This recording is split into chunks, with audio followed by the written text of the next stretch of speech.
Bonjour, ce cours va parler de la macrocranie et des difficultés diagnostiques des différentes pathologies qu'on rencontre en neurochirurgie pédiatrique qui se manifestent par une macrocranie.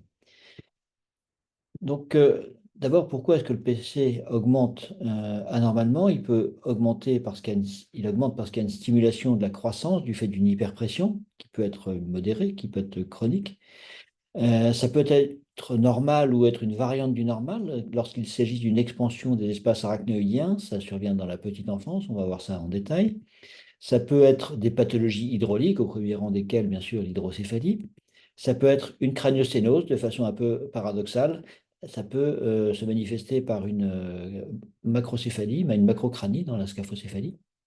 Il y a des pathologies traumatiques qui peuvent se traduire par des collections intracrâniennes qui vont augmenter le périmètre crânien, des pathologies tumorales, et puis donc on va voir un petit peu ces différentes pathologies et les regrouper sous forme d'un arbre diagnostique avec une évolution pas à pas.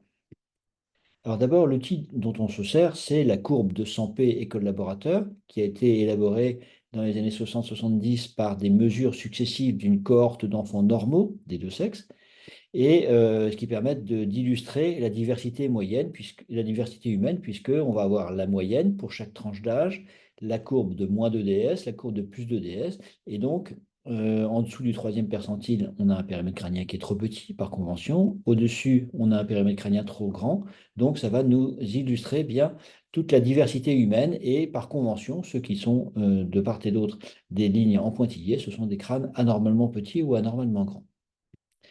Alors, pour le prématuré, on va avoir besoin d'extrapoler la courbe. Donc, c'est important de noter la date de naissance théorique, donc connaître le terme de l'enfant.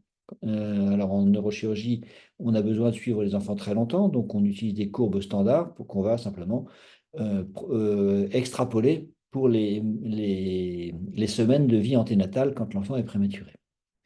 Donc la courbe de Sampé, c'est une courbe qui est marquée historiquement, elle est dans un ouvrage qui est paru en 1979, donc presque 2 générations avant notre époque.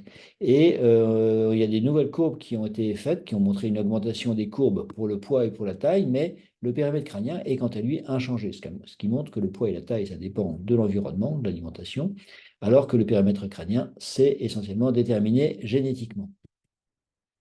La macrocéphalie essentielle, qu'est-ce que c'est? Alors, on parle d'hydrocéphalie externe. Je trouve que c'est un mot qu'il faudrait bannir parce que hydrocéphalie, ça fait peur. Les gens s'imaginent que l'enfant est malade.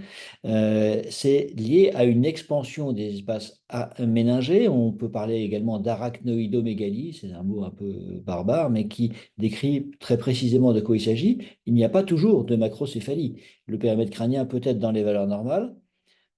C'est quelque chose qui est fréquent, qui intéresse plus souvent le garçon, qui débute le plus souvent entre 3 et 6 mois. On a une dérive progressive de la courbe de PC et qui passe au-dessus de +2 DS quand on est dans la macrocéphalie essentielle. Tout ça, ça contraste avec un périmètre crânien, avec un développement psychomoteur qui est normal. Ça a souvent un caractère familial et ça a souvent tendance à revenir vers des valeurs normales, vers +2 DS autour de l'âge de 2 ans. Donc, vous voyez, anatomiquement, on a ces espaces arachnoïdiens qui sont simplement dilatés et c'est rempli de liquide cérébrospinal normal. Ça n'est pas un hématome et ça n'est pas traumatique.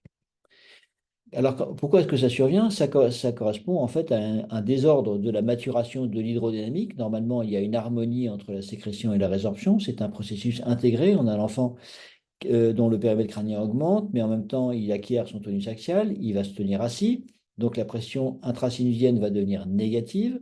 On va avoir une maturation des granulations, hein. La pression négative, c'est le stimulus de l'apparition des villosités arachnoïdiennes, donc qui vont améliorer l'absorption du liquide cérébrospinal, et c'est un cercle vertueux. Le cercle vicieux, c'est quand il y a un retard d'acquisition du tonus, donc qui peut être tout à fait normal, c'est un peu un enfant qui est un peu feignant, qui aime bien rester couché, ce qui fait que la pression sinusienne va rester positive, il y a un retard de maturation des villosités arachnoïdiennes, un défaut d'absorption du liquide cérébrospinal, un PC qui augmente, et ça va retentir sur l'acquisition du tonus, parce que l'enfant a une grosse tête, c'est plus lourd à porter.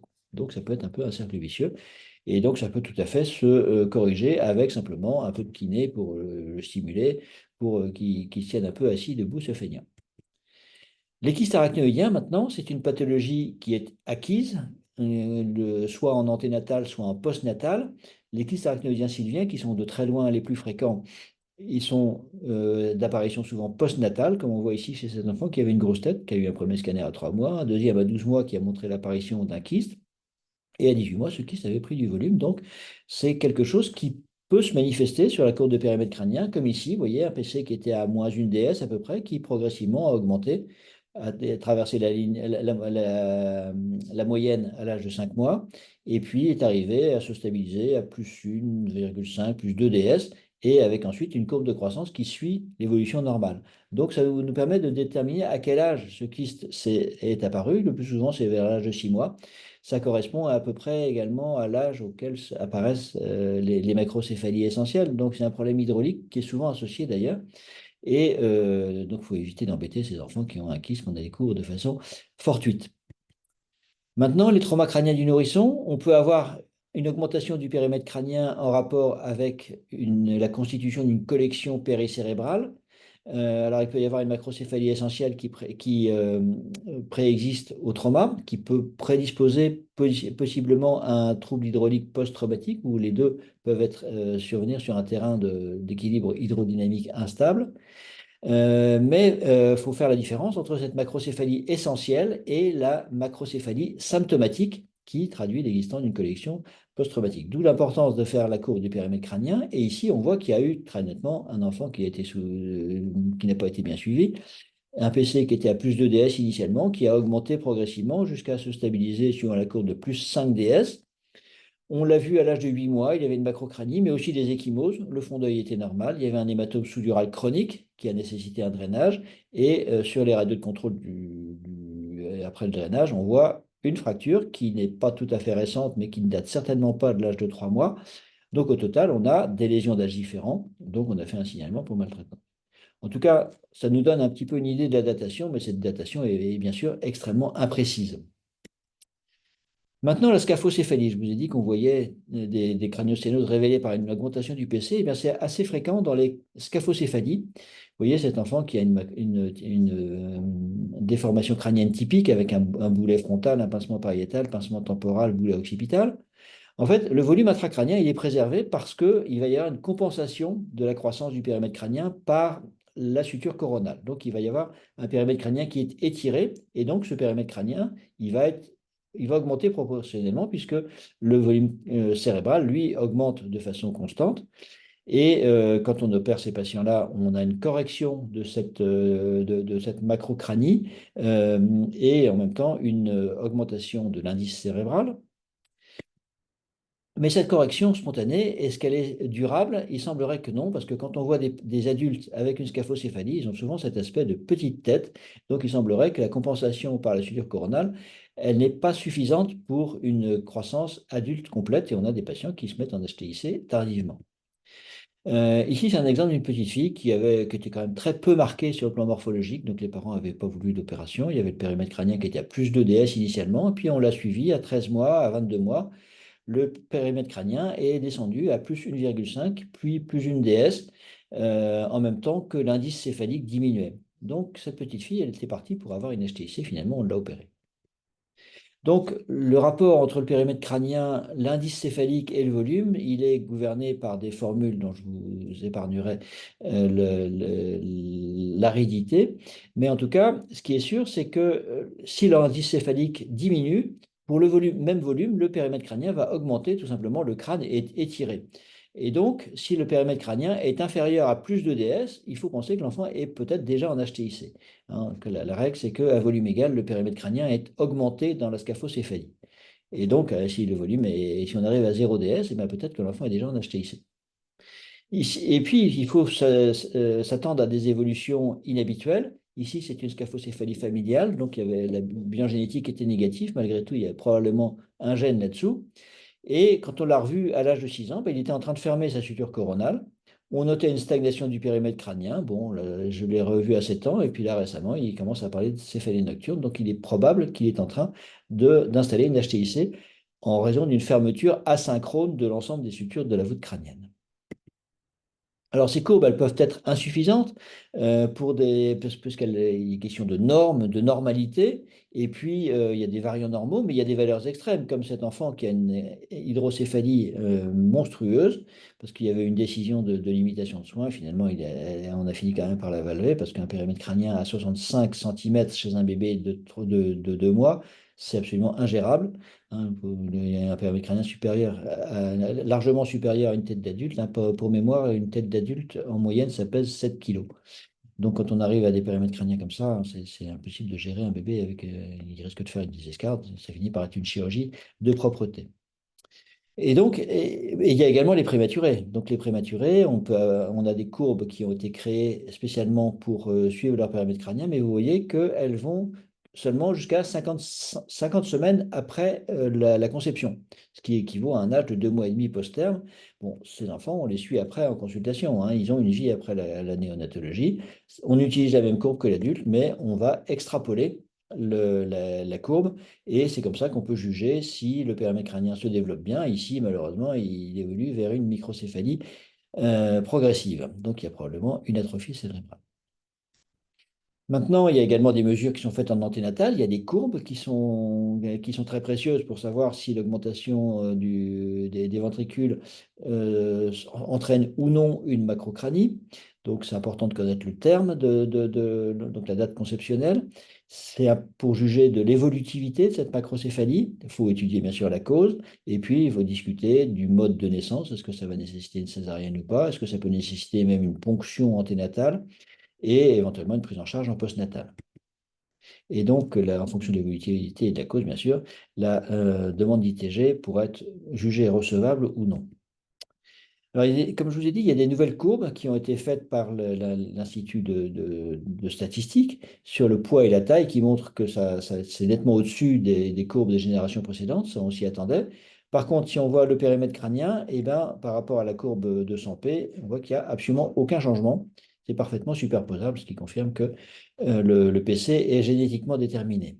Et puis là aussi, on voit qu'il n'y a pas de courbe après 5 ans, ça peut être jugé utile. Pourtant, il y a des cas qu'on voit en neurochirurgie, comme cette grande fille de 8 ans qui a commencé à décrocher son périmètre crânien à passer 1 an.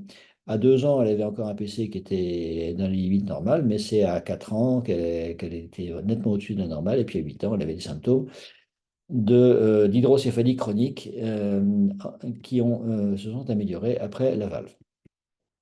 Alors, il y a une courbe qui a été créée également pour les achondroplastes. Alors, ça, c'est des achondroplastes, un achondroplaste avec une macrocranie qui est habituelle chez ces enfants, euh, sur la courbe de 100P.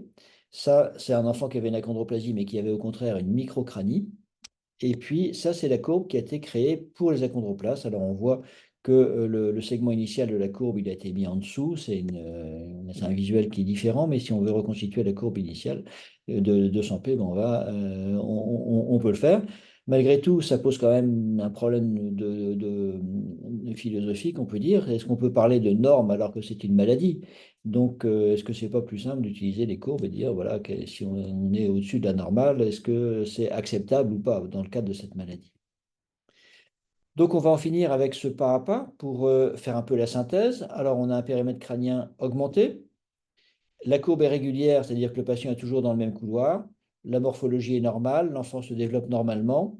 Il y a une macrocéphalie familiale, et bien on ne va rien faire. Peut tout à fait rassurer cette famille, il n'y a pas besoin d'imagerie ni de suivi. Si au contraire on a un retard, il peut y avoir différentes maladies, maladie de Sotos, les mégaloencéphalies.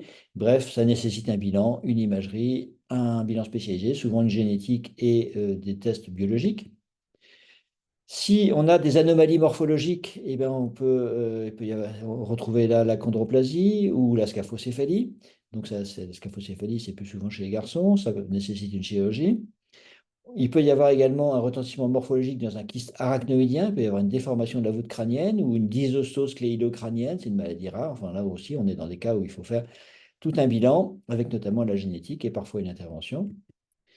Après, on peut avoir une augmentation progressive, c'est-à-dire que le patient va changer de couloir, il a une tête normale, elle devient anormalement grosse, ou bien il dérive progressivement. Donc si ça progresse régulièrement, ça correspond le plus souvent à une expansion de l'espace arachnoïdien. Là aussi, là, on retrouve notre macrocéphalie familiale pour laquelle on va rien faire.